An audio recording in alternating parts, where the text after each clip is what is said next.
வணக்கம். டிஎன்பிஎஸ்சிக்கு இந்திய பொருளாதாரம் மற்றும் வணிகம் பார்க்கலாம். முந்தைய வருட வினாத்தாள் 1999 குரூப் 1 கேட்கப்பட்ட question and answers. First question, பண்டமாற்று முறை என்பது பண்டங்களை நேரடியாக மாற்றிக்கொள்வது, தங்கத்தை நேரடியாக மாற்றிக்கொள்வது, பண்டங்களை மறைமுகமாக மாற்றுவது, தங்கத்தை மறைமுகமாக மாற்றுவது. ஆன்சர், பண்டங்களை நேரடியாக மாற்றிக்கொள்வது. கீழ்கண்டவற்றில் எது சரியாக பொருந்துகிறது?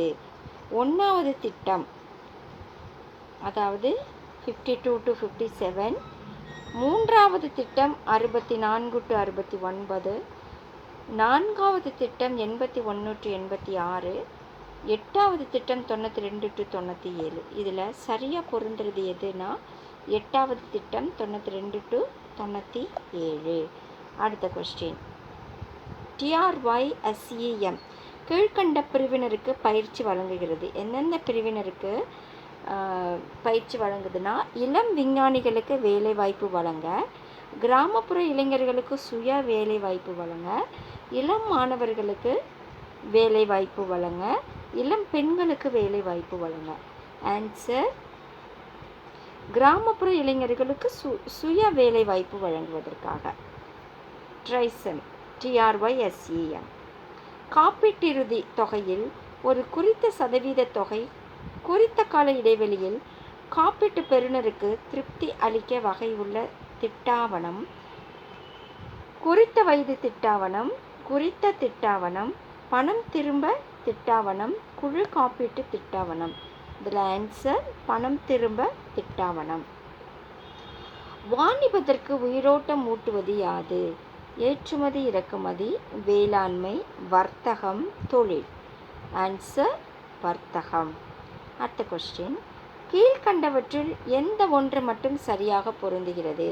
கடன் பத்திரம் வட்டி, பங்கு பத்திரம் தனிநபர் வியாபாரம், வைப்புத்தொகை பத்திரம் டிவிடெண்ட், பிரம்மச்சரி நோட்டு பங்காணை. இதில் ஆன்சர், கடன் பத்திரம் வட்டி. அடுத்த கொஸ்டின், உள்நாட்டு வாணிபம் என்பது ஏற்றுமதி, இறக்குமதி, நாட்டுக்குள் நடக்கும் வாணிபம், இவற்றில் எதுவும் இல்லை. ஆன்சர், நாட்டுக்குள் நடக்கும் வாணிபம். முற்றுரிமை விலையில் குறைந்த அளவு போட்டி இருக்கும், முழுமையான போட்டி இருக்கும், அதிக போட்டி இருக்கும், போட்டி இருக்காது. ஆன்சர், போட்டி இருக்காது.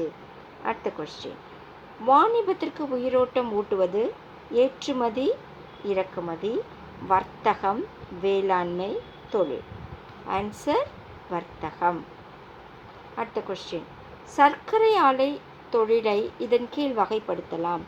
குறுந்தொழில், நடுத்தர தொழில், விவசாய சார்பு தொழில், இவற்றுள் எதுவும் இல்லை. ஆன்சர், விவசாய சார்பு தொழில். அடுத்து, வளர்ச்சி குன்றிய பொருளாதாரத்தின் அடிப்படை தன்மைகள் 1.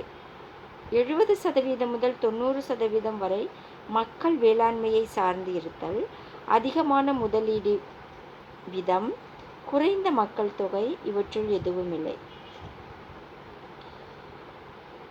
ஆன்சர், 70% முதல் 90% வரை மக்கள் வேளாண்மையை சார்ந்து இருத்தல். வளர்ச்சி குன்றிய பொருளாதாரத்தின் அடிப்படை தன்மைகளுள் ஒன்று ஃபர்ஸ்ட் ஆப்ஷன். இதோடு இந்த வீடியோ முடியுது. இந்த வீடியோ உங்களுக்கு பிடிச்சிருக்கும்னு நினைக்கிறேன். பிடிச்சிருந்தா லைக் பண்ணுங்கள், மறக்காமல் சப்ஸ்கிரைப் பண்ணுங்கள். நன்றி. நம்ம அடுத்த வீடியோவில் பார்க்கலாம்.